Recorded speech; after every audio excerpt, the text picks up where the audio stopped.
ಇಲ್ಲಿ ಗ್ಲಿಮ್ಸ್ ನೋಡಿದ್ವಿ, ಅಂದ್ರೆ ನಿಮ್ದು ಮತ್ತೆ ಅನುಶ್ರೀ ಅವ್ರದೊಂದು ಅಂದ್ರೆ ಪಾಡ್ಕಾಸ್ಟ್ ಗ್ಲಿಮ್ಸ್ ನೋಡಿದ್ವಿ. ಇಲ್ಲಿ ನೀವು ಅಪ್ಪು ಅಣ್ಣನ ಬಗ್ಗೆ ಮಾತಾಡಿದಂತಹ ವಿಷಯಗಳು ಎಷ್ಟು ಎಪಿಸೋಡ್ ಅಲ್ಲಿ ಬರ್ಬೋದು, ಒಂದು ಕ್ಯೂರಿಯಾಸಿಟಿ. ಎರಡನೇದ್ದು, ಅತಿ ಹೆಚ್ಚು ಎಪಿಸೋಡ್ ಅಲ್ಲಿ ಬಂದ್ರೆ ಇದು ದೊಡ್ಡ ಮಟ್ಟಕ್ಕೆ ತುಂಬಾ ಜೆನ್ಯೂನ್ ಆಗಿ ಕನ್ನಡದ ಎಲ್ಲ ಮನಸ್ಸುಗಳಿಗೆ ಕನೆಕ್ಟ್ ಆಗುತ್ತೆ ಅಂತ ಒಂದು ರಿಕ್ವೆಸ್ಟ್. ಅಂದಾಜು ಎಷ್ಟು ಎಪಿಸೋಡ್ ಅಲ್ಲಿ ನಿಮ್ಮ ಪಾಡ್ಕಾಸ್ಟ್ ಬರ್ಬೋದು? ನಾನೊಂದು 8 ಎಪಿಸೋಡ್ ಅನ್ಸುತ್ತೆ, 7 to 8 ಎಪಿಸೋಡ್. ಸುಮಾರು ಒಂದು 80-100 ಮಾಡಿ ಅಂತ ರಿಕ್ವೆಸ್ಟ್ ಅಷ್ಟೇ. ನೋಡೋಣ, ಫಸ್ಟ್ ಇದು 7ರಿಂದ 8 ನೋಡ್ತಾರ ನೋಡೋಣ, ಆಮೇಲೆ ರೆಸ್ಪಾನ್ಸ್ ಚೆನ್ನಾಗಿದೆ ಮಾಡಿ. ಇದರಲ್ಲಿ ಏನಂದ್ರೆ ಮ್ಯಾಮ್ ಸ್ಪೆಷಲ್ ಆಗಿ 8ರಿಂದ 10 ಎಪಿಸೋಡ್ ಇರ್ತಾರೆ. ಬಟ್ ಅಪ್ಪು ಸರ್ ಜೊತೆಗೆ ಯಾರ್ಯಾರು ವರ್ಕ್ ಮಾಡಿದಾರೋ ಅವ್ರೆಲ್ಲರದು ಮಾಡ್ತಾ ಇದೀವಿ. So it is like every week 1 special episode ma'am ಇರುತ್ತೆ.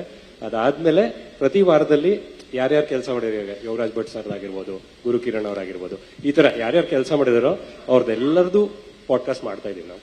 ಆಗಿದೆ ಒಂದ್ ಸ್ವಲ್ಪ ಶೂಟು, ಇನ್ ಮಿಕ್ಕಿದ್ದು ಕಂಟಿನ್ಯೂಷನ್ ಇದೆ. ಇದು sir, Samarthanam and team, congratulation, ಅಭಿನಂದನೆಗಳು. ಕನ್ನಡ ಇಂಡಸ್ಟ್ರಿಗೆ, ಫಿಲ್ಮ್ ಇಂಡಸ್ಟ್ರಿಗೆ ಫಸ್ಟ್ ಆ್ಯಪ್ ತಂದಿರೋದು, ರೋಲ್ ಔಟ್ ಮಾಡಿರೋದು. 2 ಕ್ವೆಶನ್ ಇದೆ. ಒಂದು, ನೀವು ಹೇಳಿದ್ರಿ ಇಟ್ಸ್ ಎ ಫ್ರೀ ಆ್ಯಪ್ ಅಂತ. ಗೋಯಿಂಗ್ ಫಾರ್ವರ್ಡ್ ಹೇಗೆ ಸಸ್ಟೈನ್ ಮಾಡ್ತೀರಾ ಇದು? Because you want to promote in a big way new actors, new technicians are across industry. ನೀವು ಹೇಗೆ ಸಸ್ಟೈನ್ ಮಾಡ್ತೀರಾ? ಆಮೇಲೆ ಸೆಕ್ಯೂರಿಟಿ ಆಸ್ಪೆಕ್ಟ್, ಇವಾಗ ಎಷ್ಟೋ ಕಡೆ ನೋಡ್ತಾ ಇದ್ದೀವಿ, ಇದಕ್ಕಿದ್ದಂಗೆ ಆ್ಯಪ್ ಇದಾಗ್ಬಿಡುತ್ತೆ, ಈ ಹ್ಯಾಕರ್ಸ್ ಇರ್ತಾರೆ, ಇದು. So how do you take care of that? ಈಗ ಯಾವುದೇ ಒಂದು ಆ್ಯಪ್ ಮಾಡಬೇಕು ಅಂದ್ರೆ ಅವರು ಕೇಳಿದ್ರು, security is very important. So we are working continuously on the security of the app. Okay, ಯಾವುದೇ ಆ್ಯಪ್ ಸೆಕ್ಯೂರಿಟಿ ನಮಗೆ there is lot of guidelines in terms of data privacy, data security. ನಮ್ದು guidelines ಇರ್ಬೋದು, DPD guidelines ಇರ್ಬೋದು, ಅದನ್ನೆಲ್ಲ ನಾವು ಇದು ಮಾಡಿಕೊಂಡು ಹೋಗ್ತಾ ಇದೀವಿ. ಬಟ್ ಸ್ಪೆಸಿಫಿಕ್ಲಿ ಒಂದು ಸೆಕ್ಯೂರಿಟಿ ಫ್ರೇಮ್ ವರ್ಕ್ ಒಂದು ಮಾಡ್ಕೊಂಡಿದ್ವಿ ಇದಕ್ಕೆ, ಈ ಆ್ಯಪ್ಗೆ ಒಂದು ಸೆಕ್ಯೂರಿಟಿ ಫ್ರೇಮ್ ವರ್ಕ್ ಮಾಡ್ಕೊಂಡಿದ್ವಿ. So that nobody can do a lot of penetration testing ಅದೆಲ್ಲ ಮಾಡೇ ಮಾಡ್ತೀವಿ ನಾವು ಯಾವುದೇ ಒಂದು ಆ್ಯಪ್ ಮಾಡಬೇಕು ಅಂದ್ರೆ. ಯಾಕೆಂದ್ರೆ ಇದು ಎಲ್ಲರ ಕೈಗೆ ಹೋಗುವಂತ ಆ್ಯಪ್. ಸೊ ಅದಕ್ಕೋಸ್ಕರ ಹ್ಯಾಕರ್ಸ್ ಗೀಕರ್ಸ್ನೆಲ್ಲ ಪ್ರಿವೆಂಟ್ ಮಾಡೋಕ್ಕೆ ಎಷ್ಟಾಗತ್ತೋ ಅಷ್ಟು ಯತ್ನ ಪಡ್ತಾ ಇದೀವಿ. ಅದೊಂದು. ಇನ್ನೊಂದು ಪ್ರಶ್ನೆ ಏನಿತ್ತು? Sustain business model. ಇದು ಏನು, ನಾವು ಇಲ್ಲಿ ಒಂದು ಪ್ರಮೋಷನ್ಸ್ ಮಾಡ್ಕೊಂಡು ಹೋಗ್ತಾ ಇದ್ವಿ. 3 ರೀತಿ ನೋಡ್ಬೋದು ನೀವು. ಒಂದು, ನಾವು ಡಾಕ್ಟರ್ ಪುನೀತ್ ರಾಜ್ಕುಮಾರ್ ಅವ್ರದ್ದು ಒಂದು ಆರ ಇಟ್ಕೊಂಡು, DNA ಇಟ್ಕೊಂಡು ಕಂಟಿನ್ಯೂಸ್ ಆಗಿ ಸ್ಟೋರೀಸ್ ಹಾಕೊಂಡು ಹೋಗ್ತೀವಿ. ಈಗ ಛೋಟಾ ಅಪ್ಪು ಇರ್ಬೋದು, ಫಿಟ್ನೆಸ್ ಇರ್ಬೋದು, ಮುಂದೆ ಆಮೇಲೆ ಇದು ಯಾವ್ದೋ ಕ್ವಿಜ್ ಇರ್ಬೋದು, ಅದಿರ್ಬೋದು, ಸಾಕಷ್ಟು ಮಾಡ್ಕೊಂಡು ಹೋಗ್ತಾ ಇರ್ತೀವಿ. ಇನ್ನೊಂದೇನು ಅಂದ್ರೆ ಫ್ಯಾನ್ ಚಾಲೆಂಜ್ ಅಂತ ಮಾಡ್ತಾ ಇದೀವಿ. ಸೊ ಫ್ಯಾನ್ ಚಾಲೆಂಜ್ ನಲ್ಲಿ ಭಾಗವಹಿಸಬಹುದು. ಓಕೆ, ನಾವು ಯಾವುದೋ ಒಂದು ಡಾಕ್ಟರ್ ಪುನೀತ್ ರಾಜ್ಕುಮಾರ್ ಅವ್ರದ್ದು ಯಾವುದೋ ಒಂದು ನಟನೆ ಇರಬಹುದು, ಅದನ್ನ ತಗೊಂಡು ಇದು ಮಾಡುವಂಥದ್ದು. ಫ್ಯಾನ್ ಚಾಲೆಂಜಸ್ ಬೇರೆ ಬೇರೆ ತರ ಮಾಡ್ಕೊಂಡು ಹೋಗ್ತೀವಿ. ಸೊ ಅದು ಒಂದು ವ್ಯಕ್ತಿತ್ವನ ಕಂಟಿನ್ಯೂ ಮಾಡ್ಕೊಂಡು ಹೋಗುವಂಥದ್ದು, ಅದೊಂದು ಉದ್ದೇಶ.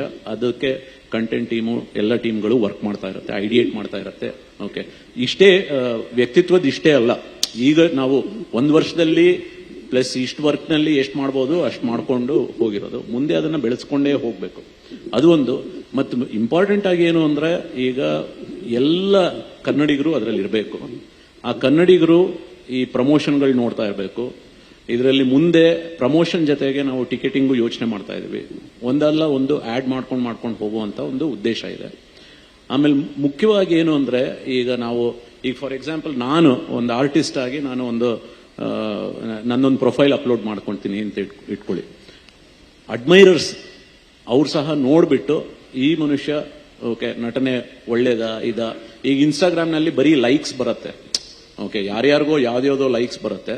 ಬಟ್ ನಾವು ಇದರಲ್ಲಿ ಇನ್ನೂ ಸ್ವಲ್ಪ ಡೀಟೇಲ್ ಆಗಿ ಅದನ್ನ ಹೇಗೆ ದ ರಿಯಲ್ ಟ್ಯಾಲೆಂಟ್ ನ ಹೇಗೆ ಎಮರ್ಜ್ ಮಾಡಬಹುದು, ರಿಯಲ್ ಟ್ಯಾಲೆಂಟ್ ನ ಹೆಂಗೆ ಪ್ರೊಡಕ್ಷನ್ ಹೌಸಸ್ ಕನೆಕ್ಟ್ ಮಾಡ್ಕೊಂಡು ಹೋಗ್ಬೋದು. ಬರೀ ಆರ್ಟಿಸ್ಟ್ಗಳು ಒಂದೇ ಅಲ್ಲ, ಓಕೆ, ಟೆಕ್ನಿಷಿಯನ್ಸ್ ಆಗಿರ್ಬೋದು, ಆಮೇಲೆ ಇನ್ಸ್ಟ್ರೂಮೆಂಟ್ಸ್, ಸಂಗೀತ ಆಗಿರ್ಬೋದು. There is every facet of sandalwood ನ ನಾವು ತಗೊಂಡು ಹೋಗ್ತಾ ಇದ್ವಿ. So there is a lot of engagement that we are planning. Okay, ಅದು ಬಟ್ ಸಸ್ಟೈನ್ ಆಗಬೇಕು. ಯಾಕೆಂದ್ರೆ this is the first experiment. Okay, ಯಾವುದೇ ಒಂದು ಎಕ್ಸ್ಪೆರಿಮೆಂಟ್ ಮಾಡಿದಾಗ ಅದು ಹೆಂಗೆ ಮುಂದಕ್ಕೆ ತಗೊಂಡು ಹೋಗ್ತೀವಿ ಅನ್ನೋದು ಒಂದು ನಮ್ಮ ಫೋಕಸ್ ಮೇಲೆ, ಓಕೆ, ಟೀಮ್ ಫೋಕಸ್ ನಮ್ಮ ಫೋಕಸ್ ಮೇಲೆ ಇದಾಗತ್ತೆ. ಜೊತೆಗೆ ನಿಮ್ಮ ಸಹಕಾರ, ಓಕೆ ನೀವುಗಳು ಇದನ್ನ ಹೆಂಗ್ ಸಹಕಾರ ಕೊಡ್ತೀರಾ, ಜನ ಹೆಂಗ್ ರಿಸೀವ್ ಮಾಡ್ತಾರೆ, ಅದ್ರ ಪಲ್ಸ್ದು ನಮ್ಗೆ ಅರ್ಥ ಆಗ್ತಿದ್ಯಾ ಇಲ್ವಾ, ಅದನ್ನ ನೋಡ್ಕೊಂಡು ಮುಂದಕ್ಕೆ ತಗೊಂಡು ಹೋಗೋದು.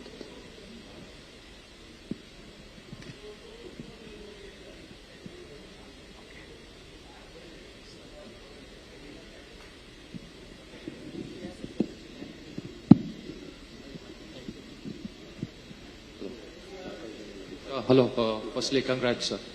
ಸೊ ಇಲ್ಲಿ ತುಂಬಾ ಫೀಚರ್ಸ್ ಪ್ಲಾನ್ ಮಾಡಿದ್ದೀರಾ ನೀವು. So how did you arrive at this content ಅಂತ? ಅಂದ್ರೆ all of this might not be a hit, few of them would be a success. So have you planned any multivariate testing or A B testing ತರ to push different experiences some users and see which is hit and the other ones are not working out ಅಂತ? Hole idea of that was ಒಂದು 7 ವಯಸ್ಸಿನ ಮಗುವಿಂದ ಹಿಡಿದು 80 ವಯಸ್ಸಿನ ತಾತನ್ಗೂ content ಎಲ್ರಿಗೂ cater ಆಗಬೇಕು ಅಂತ. Appu sir fans ಹಂಗೆ ಇದ್ದಿತ್ತು ಅಕ್ರಾಸ್ ಆಲ್ ಏಜಸ್. ಸೊ ಅದಕ್ಕೆ ನಾವು ಛೋಟಾ ಅಪ್ಪುವಿಂದ ಹಿಡಿದು ಎಂಡ್ ಕ್ವಿಸ್ ತನಕ, ಕ್ರಾಸ್ ವರ್ಡ್ಸ್ ತನಕ, AI ವಿಡಿಯೋಸ್ ಆಗಲಿ, ಫ್ಯಾನ್ ಬೇಸ್ ಅಂದ್ರೆ ಡೈಲಿ ಎಂಗೇಜ್ ಆಗೋ ಫ್ಯಾನ್ಸು ಒಂದ್ ಏಜ್ ಇರುತ್ತೆ. ಸೊ ಅಷ್ಟು ಜನ ಕೇಟರ್ ಆಗೋ ತರನೇ